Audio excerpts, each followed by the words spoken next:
I turned 50 on a rainy Tuesday. No candles, no cake, just me, a cold cup of coffee, and a pile of unpaid bills staring back from the kitchen table. For 5 decades, I had lived small, cramped into a version of myself that never quite fit.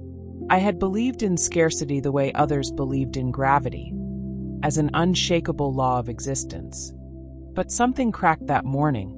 Not loudly, not dramatically, just a quiet fissure in the ceiling of my limited thinking. And through that crack, a sliver of light I had never allowed myself to see.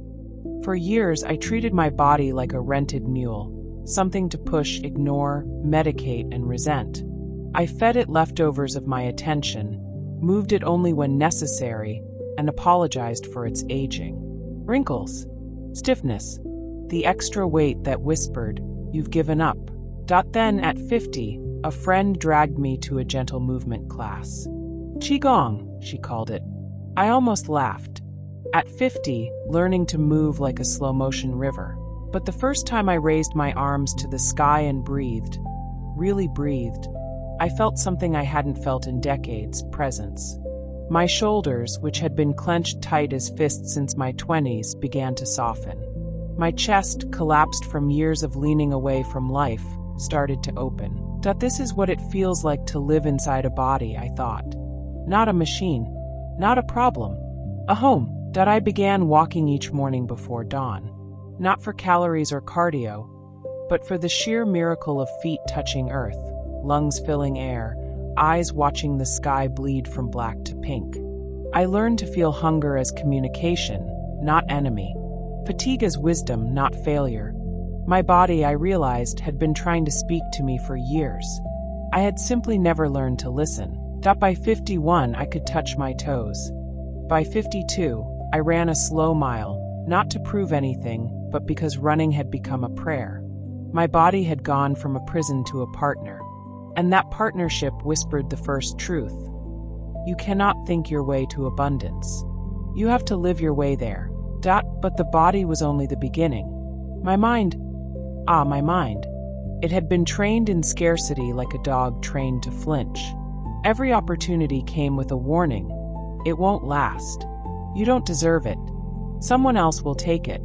I had believed for so long that life was a zero-sum game, and I was always on the losing side. At 50, I went back to learning, not for a degree or a promotion, but for the sheer rebellion of teaching an old brain new tricks. I started with neuroscience, devouring books on neuroplasticity. The brain can change, they said, even at 50, especially at 50. I began a daily practice of thought auditing. Every time I caught myself thinking not enough money, time, love, talent, I would pause. Is that true? Or just a habit? I learned about the reticular activating system, that filter in our brain that shows us what we tell it to look for. For 50 years, I had told it to look for proof of scarcity. And my brain, loyal servant that it was, had found it everywhere. So I changed the instruction. Every morning, I asked, what is already abundant in my life right now? At first, the answers were small. A warm shower. A working pen. The sound of my own laughter, which I had forgotten I possessed. But small things compound. Within months, my brain began scanning for abundance automatically. I noticed the generosity of strangers, the unexpected $20 in an old coat pocket, the free concert in the park, the friend who called just when I needed to hear a Voic. I started a journal. 3 abundances today. Not grandiose, just real. And as I wrote, my mind reshaped itself like clay under patient hands.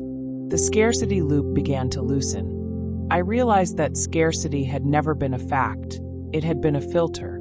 And filters can be changed. By 53, I had launched a small business from my living room.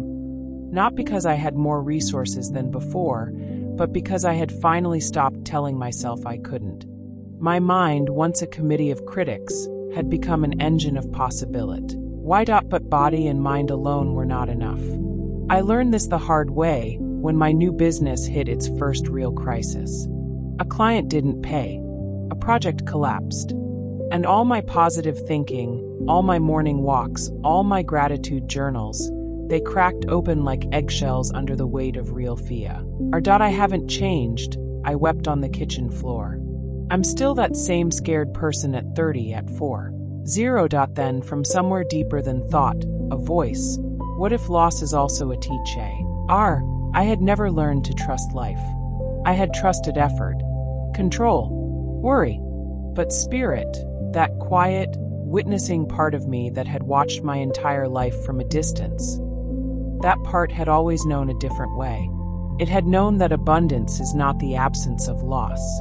It is the capacity to hold loss and gain in the same open hand. D.SOI began a spiritual practice. Not religion, though for some, that is the container. For me, it was sitting in silence each evening, watching my thoughts like clouds. It was learning to breathe into uncertainty instead of bracing against it. It was forgiving myself, not just for past failures, but for the very act of believing I had failed at all. Spirit taught me that I am not my bank account, not my resume, not even my story. I am the awareness behind all of it, the sky, not the weather. And once I touched that, even for a second, scarcity lost its sting. Because how can the sky run out of root? I began to see my life as a curriculum. Every so-called failure was just a lesson I had needed. Every empty pocket had forced me to grow creative. Every lonely night had taught me to find company in myself. Spirit didn't erase the hard parts, it revealed their hidden gift. Somewhere between 54 and 55, things began to shift visibly. Not overnight, not magically, but like a garden planted years ago, finally bearing fruit. T.my business, born from a changed mind and held by a grounded spirit, began to thrive. Not because I had become ruthless, but because I had become real. Clients felt my integrity. Collaborators trusted my calm. I stopped chasing and started attracting.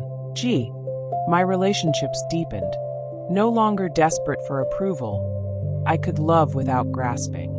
I could ask for help without shame. I could say no without guilt. The same people who had once felt like critics became mirrors, showing me how much I had grown. And my body, that faithful companion, carried me through it all. Still aging, still imperfect.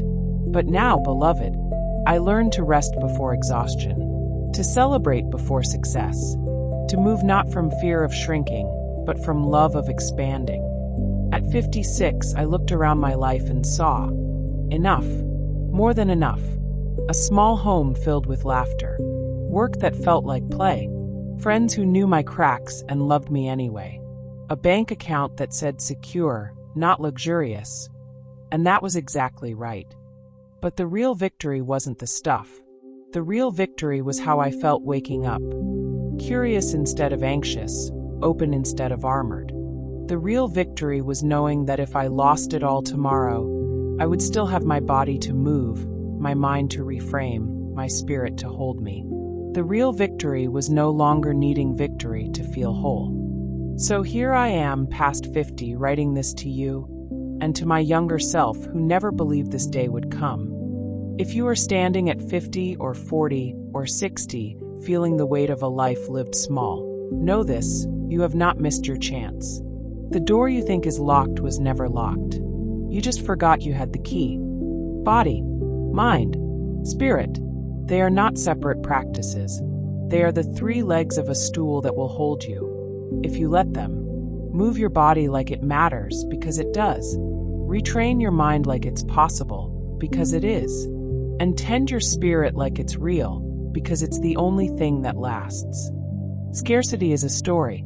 Abundance is a story. And you, even now, especially now, are the storyteller. I used to believe that life happened to me. Now I know, life happens through me. And through me it is rich. Through me it is full. Through me it is victorious. At 50 I learned to live. And I am still learning. One breath, one step, one open hand at a time.